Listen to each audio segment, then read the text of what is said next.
go.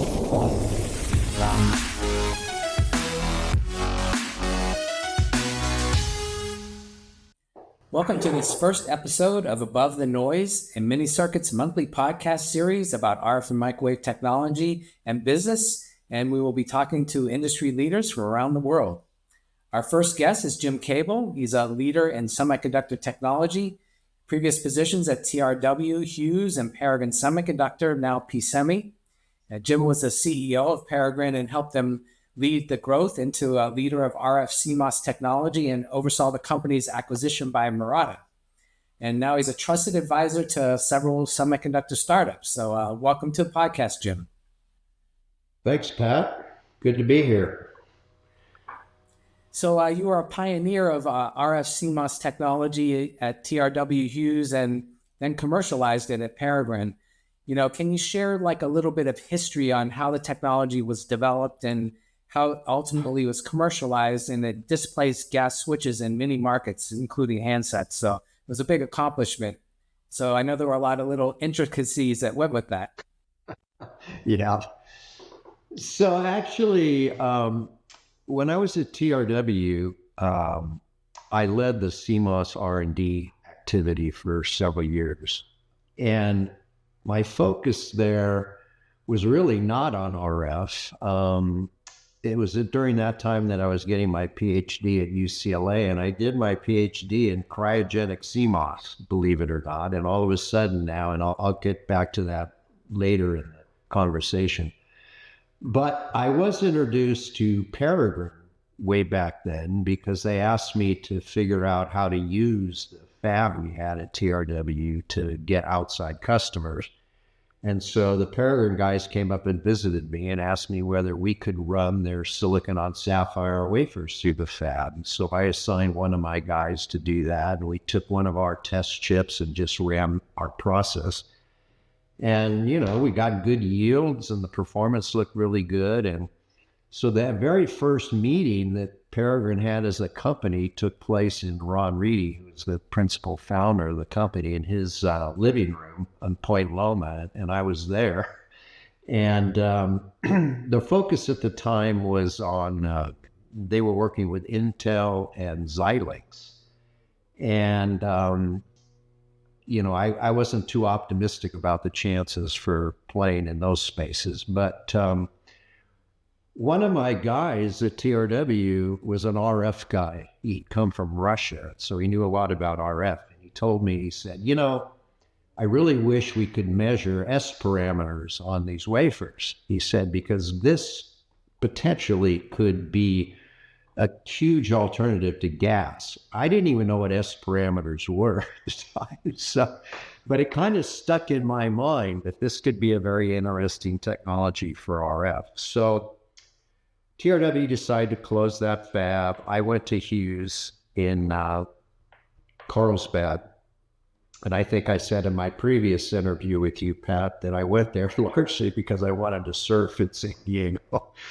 And, but You're all Hughes about quality of life, which is a good thing. Quality of life. So Hughes was very big in silicon-on-sapphire. They were building products for the GPS satellites. And so the memories that were on those first generation GPS were built by Hughes.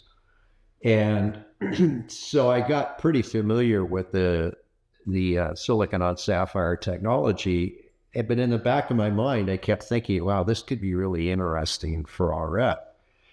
And it was about that time that people were really starting to look at CMOS for RF. And a lot of that was led by the guys at UCLA, Asad Abidi, Baruz. So I was interested in it, and I learned while I was at Hughes that you could really make silicon-on-sapphire manufacturable. We were building some really big chips, and the yields were fine. The thinking was that you couldn't yield silicon-on-sapphire. That just wasn't true. And so in '96, Ron called me again and said, why don't you join Peregrine? I was kind of like, I have a good job. I was running a fab, and but I kind of could see the writing on the wall that I thought Hughes was going to shut down that fab as well. So I talked to Ron and I said, so what's your business strategy now? He said, well, we're going to do RF. So I said, okay, then I'm interested. So I joined Peregrine in 96. I was probably employee 12 or 15. We had no customers. We had no products. And I was the VP of technology and operations. And it was, it was really a bootstrapped startup. And actually, funny story, Mini Circuits was actually our first high volume customer. And we were selling a FET quad in silicon-on-sapphire, and we had a PO for 1 million units a month, which was, really big for a startup like ourselves. And it was a rough negotiation and a rough life, but we survived. Harvey was a tough negotiator, so Harvey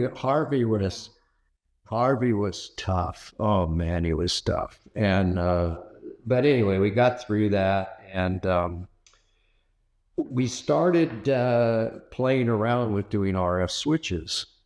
And so we had some interesting switch products, and they were kind of niche-y. They were infrastructure type switches, relatively low power.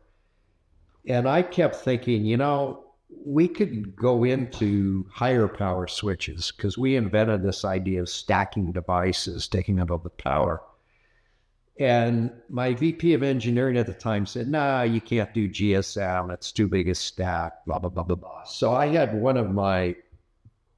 another co-founder of Peregrine, Mark Bergener, who worked directly for me. And I asked him, go design a GSM type switch, and it had a stack of 9 transistors in series. We pushed the lithography to get down to a 1/4 micron gate length, and we got pretty good results. And so we went actually and took that to Nokia, because somebody at the company had some connections at Nokia, and the Nokia guy said, we don't buy switches per se, we buy modules. But he said, we have our favorite module partner, and that's Murata. So we'll introduce you to Suneo Murata, who was the number 2 guy there at the time. And so I had tried to reach out to Murata previously, no response. All of a sudden, when Nokia called Murata, they responded. And so, that was the start of, that was probably 2002 when I took over as CEO. And so it started a long relationship with Murata. They became our biggest customer. And it was interesting how they treated us. They basically said, look, we'll design you into some kind of phones that aren't that important if something goes wrong. And they actually, it turns out it was Australia was one, and the second one was actually in Japan. And the reason they designed us into Japan is they said, the consumers in Japan are the toughest in the world. They expect the best performance. So, and then gradually they said, okay, you're good enough for Samsung. And then finally they said, you're good enough for Apple. So those 2 guys became our biggest customer. And I think the crowning achievement we had at Peregrine is, SOI switches, we were doing silicon-on-sapphire. And there was kind of a struggle to get to the linearity that you needed when 3G came along. And we figured out how to solve that problem and had some fundamental patents in that area. And that's used by, as you know, we then said, Sapphire had a problem in that there was no 8-inch capability. And without an 8-inch fab, you really couldn't scale to the dimensions we wanted to get to. So we said, okay, let's make SOI work. And so we worked very closely with Soitec to develop or prove out what they call their trap-rich SOI, which is now probably make more than 1 million wafers a year of that technology, and it's used everywhere. And, our first switches that we sold in the handset were 4-throw switches. Then they became 6-throw, then they became 9-throw. If you look today at the architectures that are being used, there's massive numbers of switches. And, it's just, you couldn't build like an iPhone without what we invented, Peregrine. So in 2011, we went public, which was a interesting experience, the process of going public and doing a roadshow. And then being a public company CEO, I don't think I wish that on my worst enemy. I mean, it's a brutal job, quarterly earnings and dealing with all the analysts and the investors. Anyway, it's a huge demand. And in 2014, we had an incoming acquisition offer. And then we had 2. And so I had told the Murata guys, because they had actually invested in us in a previous round, I had promised Suneo that if we had an incoming offer, that I would let them know. And so I called Norio Nakajima, who was I worked for at the time, or I worked with at the time. He ran the wireless business unit. And I called him and said, I promised I would let you guys know. And so he said to me, I don't know that I can talk to Suneo, who is the CEO by the, and Fujita-san, who was the CFO. He says, I think they're both out of town today, but I'll try to reach him. So, he says, I'll call you back tomorrow. He calls me back the next day and he goes, okay, we're going to buy you. That people talk about Japanese consensus building and, how it takes them forever to make a decision. He literally told me the next day, we're going to buy you. So by that time, we had to hire investment bankers and, it becomes an auction process. So that deal got done in 2014. I told him that I would stay for at least a couple of years to make sure the integration worked well. And it worked really well. They, because I had a long-term relationship with all the Murata senior guys, they pretty much left me alone. They didn't micromanage, they trusted me, and all worked well. Almost no changes for the company. And then, I kind of was starting to hint after a while that maybe I wanted to move on, and they said, well, we'll give you another role as well. So we want you to be our, I would say, corporate scout, looking at Western companies that either there was technology synergy, or they wanted maybe to invest in, or maybe even acquire. And so that kind of got me into the connecting with every semi-startup in the U.S. And it was a great job. It was fun. They asked me to acquire 2 companies and tuck them into Peregrine, which I did. And then, but by the end of 2019, I'd kind of had enough. I was kind of tired of flying to Japan every other month. I've probably been to Japan in my career over 100 times.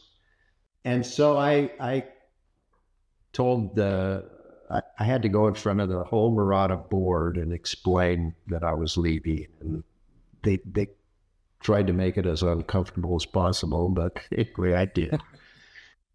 And then I consult. They asked me to stay a year and consult for them, which I did. And then COVID happened, and people were working from home, and I was sort of in this position of, I really enjoyed working in a startup at Peregrine more than working in a big company like TRW and GaAs. And I said, you know what? I can be on boards. I can consult. I can do that from home. So as you know, Pat, I'm a big water person. So I said, I can work at home from Hawaii. So we moved to Hawaii. And since that time, I've been on a multitude of startup boards. And I'm an advisor, consultant to several companies.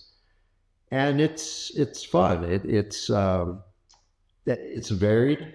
I the first company I got seriously involved in was Finwave. Finwave is doing GaN on silicon, and I knew Finwave because when I was at Murata, they asked me to fund an NRE program with Finwave. It was called Cambridge Electronics at the time, and they were focused on power management. But I knew Ben Liu, the founder and CEO. And so the board contacted me after I'd left Murata and said, why don't you join the board? And I said, no. And they said, well, why? And I said, because I don't think you can make it in power management. I said, but I've looked at your papers and I've looked at this technology. I think it would be tremendous for RF. And I said, if you're willing to pivot the company to RF, I'll join the board. So I had to go through all the why. So the board called me back a few months later and said, okay, you've convinced us. We'll pivot the company for RF. You become chairman. So it's one of those, be careful what you wish for. So I joined as chairman, and then I eventually became the chief strategy officer there. And worked very hard to get them connected with Global, who, it's public now that Global has a partnership with Finwave. And I believe very strongly that GaN on silicon has a tremendous future in RF. I mean, the performance advantages are huge. And so, I think it's just a matter of time before, I know Finwave talks about getting into handsets, and I think that will happen. I don't think it will happen overnight, but I think it will happen. And so I swore after Peregrine I would never do RF again, and then I did Finwave, which was RF, and then I swore after Finwave I would never do RF again. And I got contacted by the CEO of another startup company called Coolstar, and Coolstar is doing CMOS PAs, which, we did at Peregrine, and it was a struggle. And what the problem we had at Peregrine was that, we were trying to build PAs out of switch transistors. And so the way you had to handle the higher voltages was you had to stack a bunch of transistors in series. And when you did that, it was hard to maintain the performance. We did so. We showed it at Mobile World Congress. I think it was in 2015.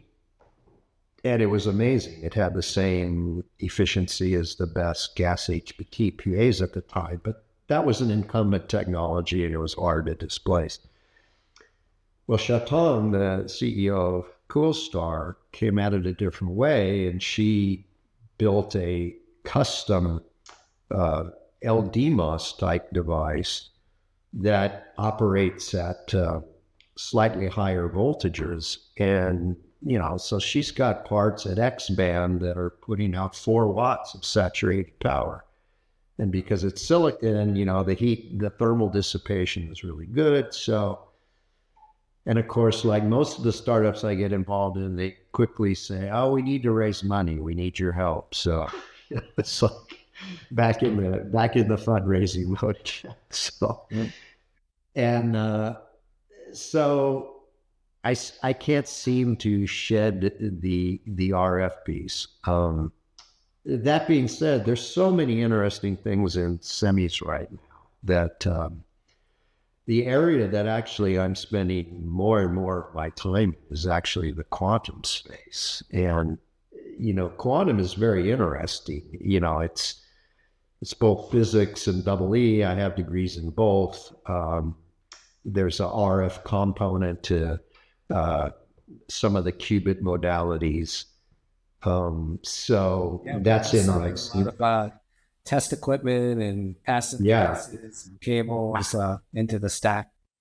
yeah, and so yeah, I'm doing a lot of that, both on the product and the material side of things. So yeah, I'm still engaged with a bunch of different startups in different areas, and it's because semiconductors is a much more interesting topic today than I think it's been in the past. Yes, it's become a And strategic. well, it's there's that element, but you know, I would say so I've been doing semis now for 46 years. So that's a long time. And I would say for the first 40 years, it was all silicon. It was all Moore's law scaling. It was, you figured out how to build devices that could work, and then you waited for the tools to be good enough to do that level of scaling. Today, it's very different. I mean, who would have thought that people would be running GaN in a CMOS foundry? And if you look at silicon photonics and people doing lithium niobate in silicon fabs, and it's, the materials that fabs are doing now are just dramatically different. And of course, now with 3D-HI, there's all sorts of really interesting combinations you can dream up. And of course, advanced packaging is now a huge area. In the past, packaging was you took a die, you wire bonded it into a QFN package, and you sold it. Very, very different today. Packaging is very strategic. So yeah, semis is now a really, really interesting area. And every time I think, you know what, I should just really retire for good and enjoy life here in Hawaii. There's too many cool things going on, so Something always calls you back. follows me back. Yeah. So I wanted to ask you, you've introduced a lot of technologies, how do you go about introducing a new technology and convincing the market to adopt it? Because that's what you've done a lot of. Yeah, it's when you're new and you have a new technology, you really have to be disruptive. You can't be 10% better than the incumbent solution. You have to do something that really gets people's attention because it's so much better. And I see some startups that say, well, we're going to undercut the competition on price. Startups aren't going to win on price because a big guy can just bomb the price and keep you out of the market. You have to offer something that other people really can't do. And, in the case I mentioned, the mini circuits and these FET quads that Hardy made dual double balance mixers out of, they had phenomenal linearity compared to the other solutions that were out there. So it wasn't a case of display, it was so much better that it got people's attention. And I think with the switches, it was the same thing. Gas switches were quite good. It was quite mature, but they had issues. I mean, you needed negative voltages, you needed blocking capacitors, you needed a driver chip. And we came along and integrated all that stuff together. So we made the design much, much easier. And with that, and then we solved the linearity problem. So I think it was in 2011, we had been designed into the top 11 smartphones that were selling in the market, which was amazing. And I think that that's true in any of the startups that I'm involved in. You just have to have something that people will say, either A, it's a new market where there are no incumbents, or you just have to convincingly beat the incumbent. I would say it's easier for me today to do that with companies I'm involved in because I have somewhat of a track record and, I have a pretty good network and I can make phone calls to the right people at most companies. At least they'll listen. But, Ron Reedy was the founder of Peregrine. when people would say, well, you're a pioneer, and he would say, yeah, but pioneers take a lot of arrows in the back. And we took a lot of arrows in the back, I can tell you. But you just have to, you have to believe in what you've got, and you have to show that it's better than anybody else, and you have to lean forward over your skis. I used to say at Peregrine that we punched way above our weight class, and I would say that I raised a lot of money for Peregrine, which I'm not necessarily proud of that we needed to raise that much money. But I will say that I never promised investors something that we couldn't do or that I didn't believe we could do. So everything that I said we could do, we did. I would say that it took longer than I told investors, so I was wrong on timing.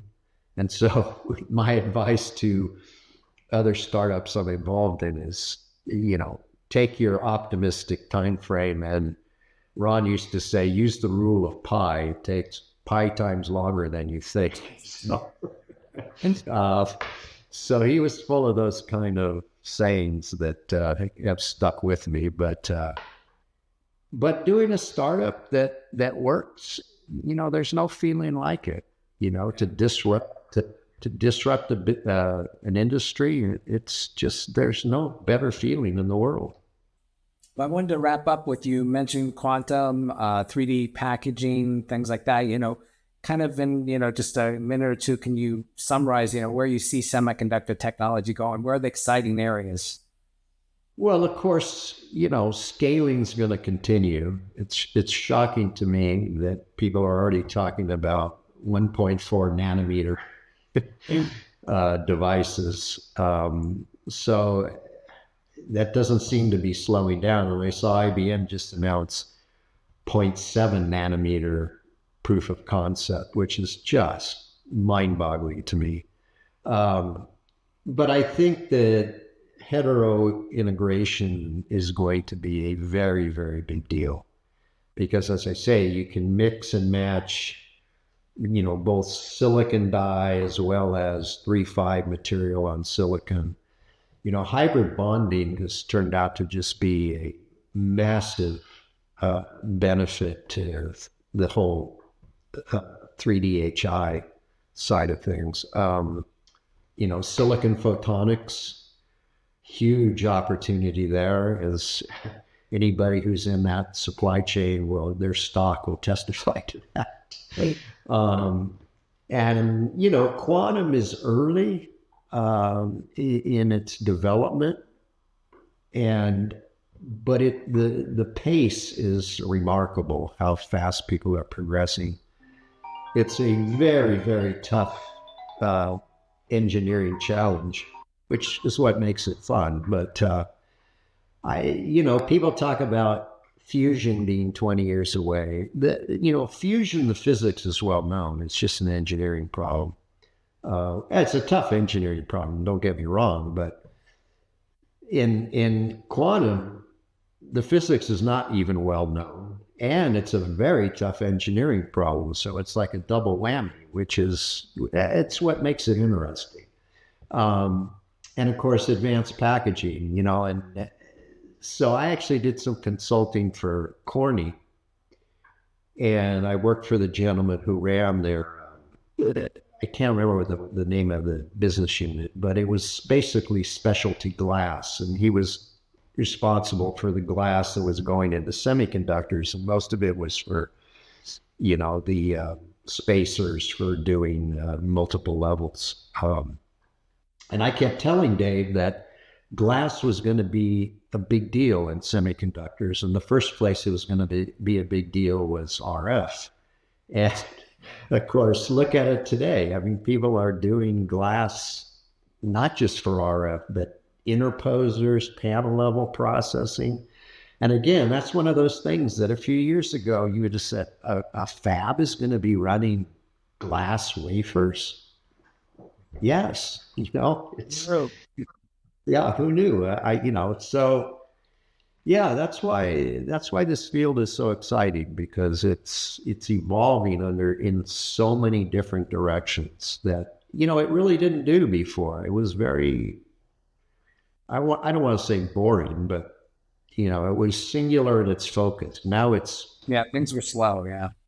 yeah. So, and RF continues to be incredibly interesting, because going up in frequency requires new technology. And yeah, as much as I try to get out of RF, it keeps sucking me back in. So, And I think it always will. I think it always will too. I should just accept it and move on.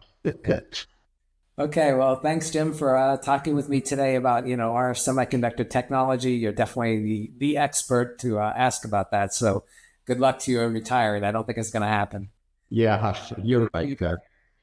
To our audience, thanks for listening to the first episode of Above the Noise, a monthly podcast from Mini Circuits. Please subscribe to the podcast on your platform and give us a like if you found it interesting. Thanks for listening.